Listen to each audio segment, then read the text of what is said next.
Dewasa ini, kebutuhan hidup manusia lambat laun sudah terpenuhi dengan mudah.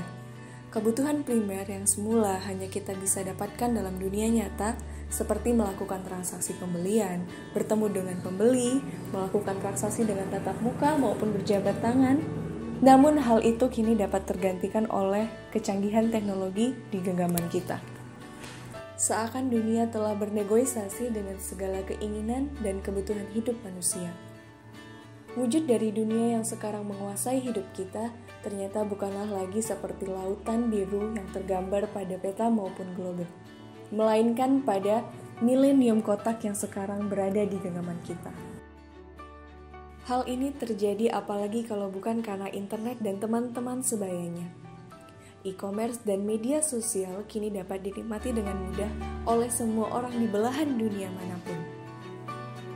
Sebagai bukti nyata, kita bisa melihat dari survei yang dilakukan oleh Asosiasi Penyelenggara Jaringan Internet Indonesia atau APJII bersama Polling Indonesia bahwa pada tahun 2016 132,7 juta penduduk Indonesia dari 256,2 juta penduduk Indonesia telah terhubung ke internet.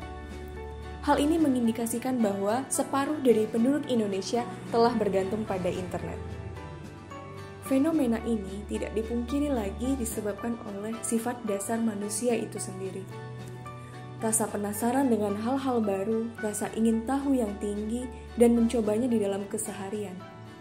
Sangat banyak fasilitas yang dapat kita nikmati dari internet, salah satunya yaitu sosial media.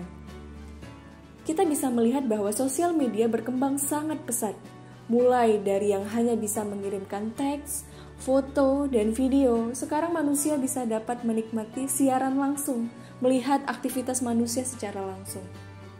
Keberagaman fasilitas yang diberikan dari sosial media seperti Instagram, Pets, Snapchat, dan lain-lainnya mendatangkan peluang bagi manusia. Apakah akan digunakan untuk hal-hal yang bermanfaat atau malah menggunakan untuk hal-hal yang merugikan dirinya sendiri.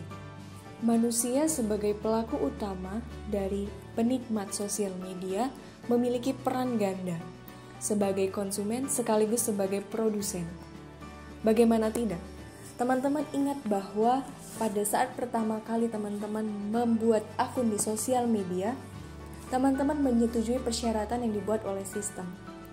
Tahukah teman-teman bahwa hal ini mengindikasikan teman-teman menyetujui informasi yang akan teman-teman bagikan menjadi aset dari sistem itu sendiri dan yang nantinya akan dinikmati oleh khalayak ramai. Banyak sekali hal-hal bermanfaat yang bisa teman-teman lakukan dari sosial media. Coba kita mulai dari hobi. Misalkan teman-teman menyukai traveling.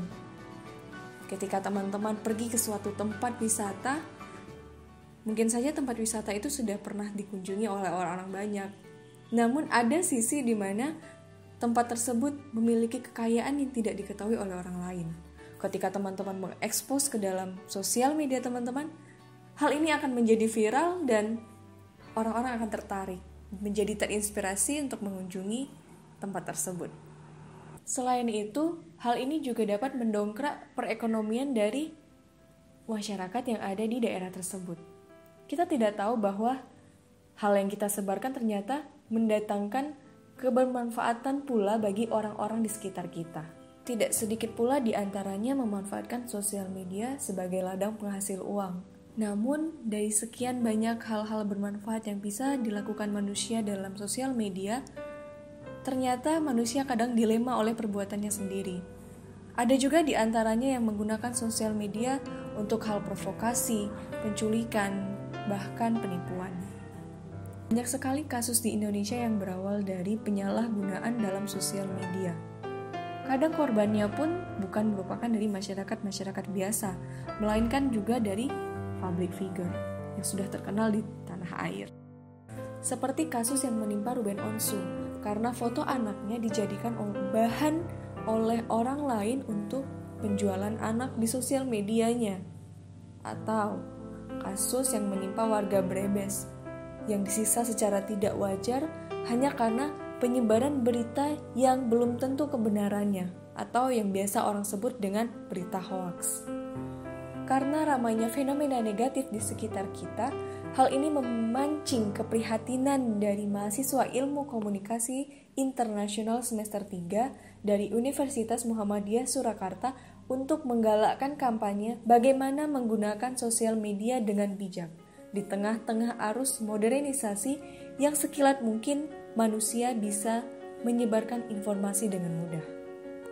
Tepat pada tanggal 18 Desember 2016 silam, tim mahasiswa atau yang dinamai dengan Activity ini menggencarkan kampanye yang memiliki tagline Being Sociable in Social Media.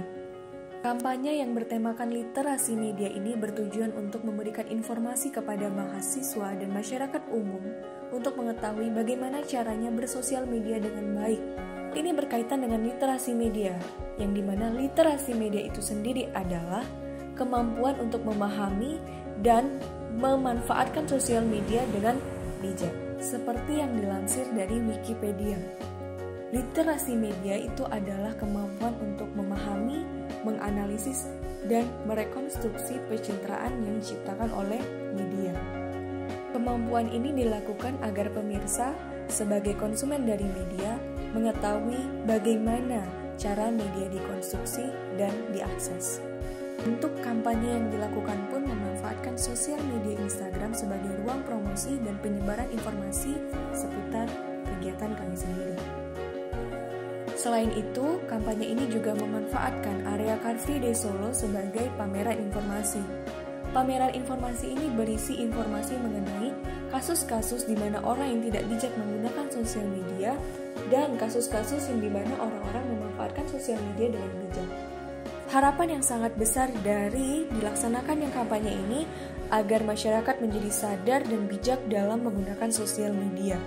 Sehingga literasi media itu sendiri tidak hanya dapat dipahami oleh pendidik dan penggiat dalam ilmu komunikasi saja, melainkan juga oleh masyarakat umum. Karena kebebasan untuk menggunakan sosial media sudah ada di tangan kita masing-masing, jangan sampai kita sebagai produsen dan konsumen menjadi lengah dan menjadi rugi akibat sosial media yang kita buat sendiri. Saya Mardiana Dwi Rosa, sekian dan terima kasih.